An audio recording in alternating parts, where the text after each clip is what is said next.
Hello everybody, it's Bacon Donut here, back with another Sky Factory tutorial. Yes! Sky Factory is a mod pack that I made. If you want to know more about it and how to get it, go back and watch episode 1. Today, we are going to complete a challenge by transmitting power wirelessly.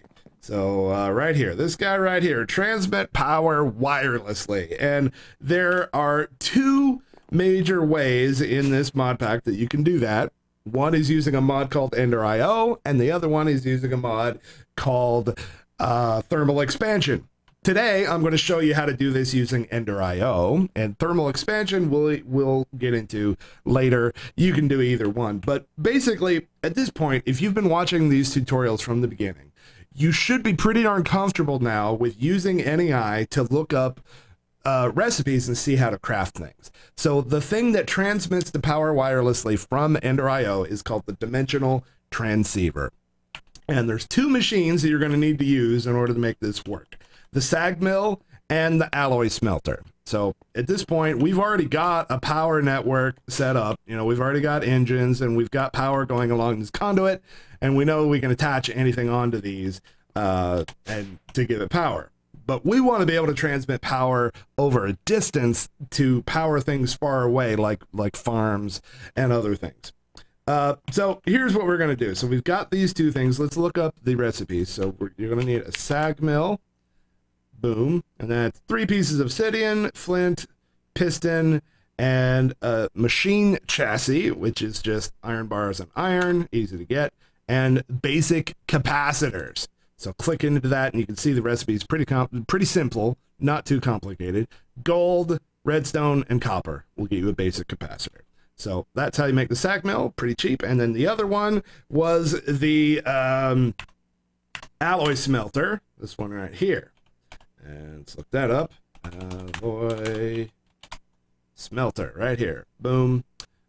Nether brick, furnace, another machine chassis, and 2 basic capacitors. So Nether brick, we've already talked about going to the nether. There's alternate ways to do this. You can get it with magical crops. And if you have soul sand and netherrack, which I've shown you in previous videos how to make those without going to the nether, that's an alternate way to get it. If you don't want to go do the adventure to get to a nether fortress, you could instead get soul sand, netherrack, craft those with Ex Nihilo stuff, and go down the thermal expansion route and make an induction smelter. But that's not what we're going to do today. I'm just assuming you've gone to another fortress and mined up some bricks, and that'll get you an alloy smelter. Okay, so now that you've got these two, let's look up this transceiver, dimensional transceiver right here.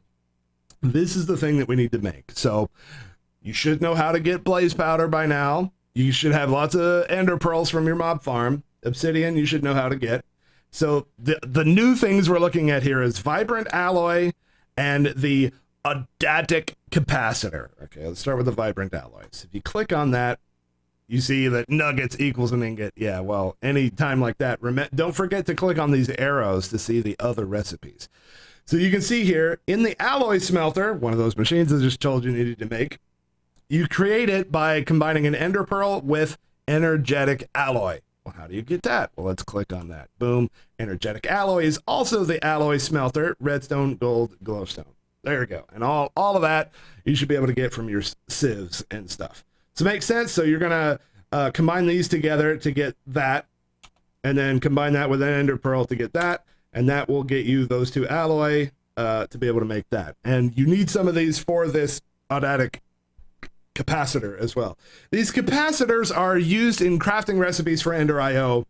They're also used in the machines. If you notice, I've got one of these adatic capacitors in each of these. The alloy smelter and the sag mill both have them. What that does, it's like a speed upgrade. It makes it store more power. The battery is larger and it cooks stuff faster. And you can do that if you just look up capacitor, you can see there's 3 of them. The basic capacitor, which does not work as a battery or a speed upgrade. That's the bottom one. It's pretty cheap. We already showed you that. And then there's these 2 other ones, the double layer and then the adatic. And the double layer is a battery and speed upgrade, but just not as large or as fast as the other one. Okay, so going back to the transceiver. You need to make one of these. So the recipe is 6 of the vibrant alloy, which I've already showed you, some glowstone, which you should know how to make, and then 2 of the double layer capacitors. Drill into that. You need electrical steel, which is iron, coal, and silicon. And you can use silicon from Applied Energistics or from Ender IO. If you watched the tutorial that I had on making the ME system, then you should already know how to get Applied Energistics silicone. The silicone that it's talking about from Ender IO, you can just click on, wait, back. You can just click on to see that. In the sag mill, you put sand in. Put sand in the sag mill, and you get a 50% chance to get a silicon.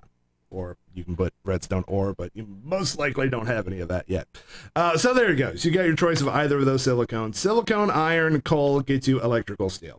So 6 electrical steel with a pulverized coal, or coal powder, both works, and 2 of these. So I already showed you how to make those 2 capacitors.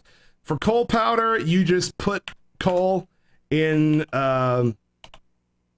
into the sag mill, and that's pretty much it. You just put it in the sag mill and it powders it up, and you're good to go, like so. Coal, sag mill, you're good to go. And right, and that'll get you the double layer, and that should be everything you need. So it's, you know, it's kind of a rabbit hole of crafting recipes, but it's really not too bad. And so then let's just take these 2. I've got a couple of them right here. And so what you're going to want to do once you get them crafted is put them on your power line somewhere. So all these engines here all go into this cable. So we're just going to attach this capacitor into here. Boom. And the fact that it's blue tells you that it's receiving power. And if you look up there, you can see the number that's telling you how much is in the battery, basically. And it has me as the owner because I'm the one that placed it down. And if we right click on it, it's kind of an overwhelming interface if you've never seen this before. There's a lot of buttons and a lot of stuff going on. So let me walk you through how this thing works, and we'll give you a example of it in action. So let's take let me take this wrench of ours, and wait, go up. There we go. Let's just take this pulverizer. Is it going to lose power if I move it? I forget. Yes. Okay. So it has no power in it right now. So let's just hypothetically say you wanted to power this pulverizer remotely, right? So like you've got some spot over here. There's a pulverizer. You want to give it power. And so what we're going to do, we're going to use this transceiver. This guy right here, we're going to wirelessly send the power from the engines down the cable into this transceiver, and then we're going to connect this transceiver with this transceiver, and then the power will go from there into there. All right, so that's the plan. That's going to transmit it wirelessly. And to do that, we set up the interface here. So this whole thing with public or private basically is for servers. If you're on a server, you can set up multiple transceivers with different channels, if you want to call them that. And the private ones are ones that other players can't see, and that ensures that other people on the server can't like steal your power or whatever. So that's what that's for. If you're in single player, it doesn't even matter. You can just leave it public or whatever. So this is going to be, this is lava power since it's coming from all of these. So we're going to create a channel and we're going to call it lava power. You can call it whatever you want. And we're going to click this add channel here. Boom. And you can see it dropped it over here into public. And it's now like highlighted. Right? So if there was other channels, let's just go ahead and make another one. Let's say Ender Pearl Power.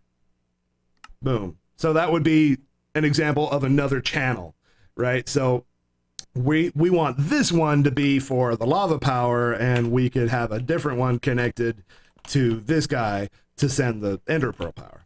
Does that make sense? All right. So now this transceiver is the one that's getting all the power, and its job is going to be to send it out. This transceiver is going to be the one sending the power out into the other places. So that's what this stuff over here is for.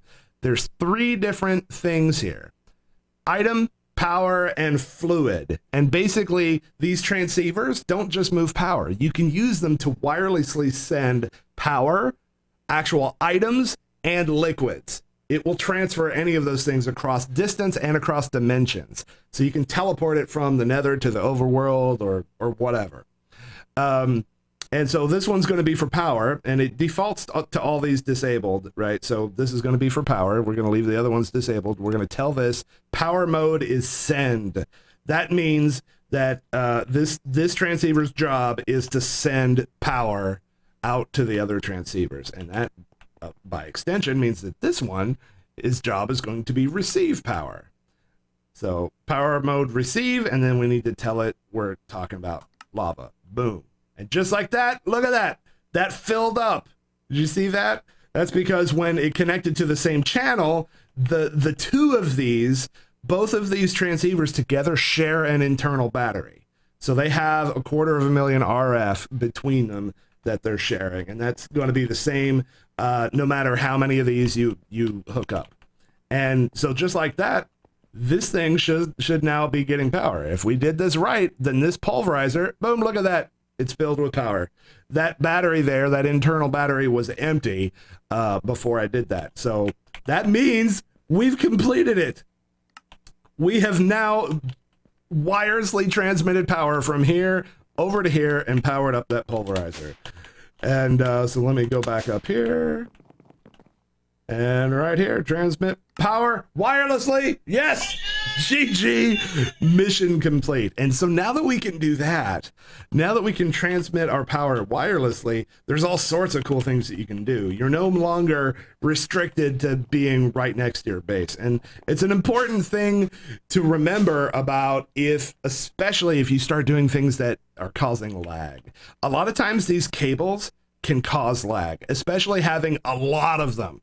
If you've got a really complex base with all sorts of things going on, just having massive amounts of these conduits can end up lagging your base. So one way to get around that, if you start running into that problem, is just get rid of all the cables and just use these. So I could just have the cable just on the inside of this, and then put one of these on the end instead of having this cable go. Does that make sense? So an alternate design would be to put a transceiver there, put a transceiver here, and then we've got this cable here underneath the machines, right? So I could put a transceiver there to receive them all, to get the power. Actually, I'm talking about it. Why don't we just do it? Let's do it. Here, let's do this. We're gonna break this cable. Boom. We're gonna put that there. So this is going to be sending lava power. Boom. That one's done. Same thing over here. Come here. Oh, no. There. Sending lava power. All right. Both those are sending the power that's going through the lavas. And take all this out. All this is obsolete now. Perfect. And I can take this out. There we go. And put the transceiver right there. And this is going to receive the power of the lava. Boom, right there. And that's it. So it's now we don't have this big ugly cable in the way anymore.